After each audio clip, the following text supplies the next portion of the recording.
Hello everyone, তো আমি এখন আছি ঠাকুর ঘরে। তো আজকে আমার দাদুনের ডেথ অ্যানিভার্সারি, তো যার জন্য বাড়িতে ছোট্ট একটা কীর্তনের মতো আয়োজন করা হয়েছিল, যেরকম হয় স্বাভাবিক মৃত্যুবার্ষিকীতে। তো এই যে এখানে আমি সাদা ফুল কাটতে শুরু করে দিয়েছিলাম। আমি সকাল থেকে কিছুই করতে পারিনি, তো ভাবলাম অ্যাটলিস্ট একটা ফুলের মালায় গেঁথে যদি পরানো যায়। তো আমি এই ফুলের মালাটা গাঁথছিলাম বসে বসে। আর এই দেখো আমার মাথায় একটা টিপ পরিয়ে দিল।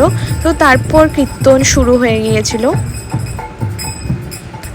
আর আমি এদিকে সিঙ্গারা চা খাচ্ছিলাম। তারপর আমি রান্নাঘরে ঢুকতেই দেখলাম আমার দুই মামি রান্না করছে, যেহেতু সবাই খাবে তার জন্য। আজকে মূলত নিরামিষই রান্না হচ্ছিল, তো আমি জিজ্ঞেস করলাম।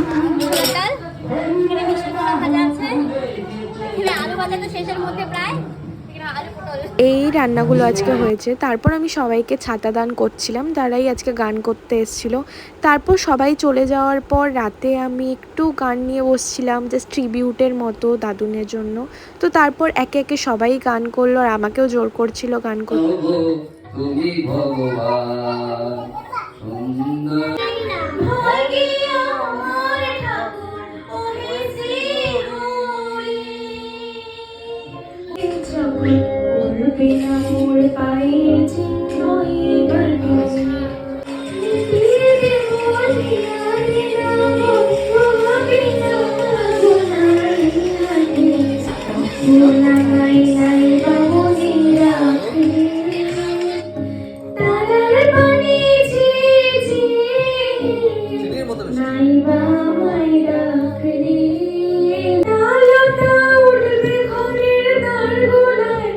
তো আমার অনেক বছর ধরে প্র্যাকটিস ছিল না, গানে অনেক ভুলভ্রান্তি হয়েছে, তবুও করলাম। Thank you.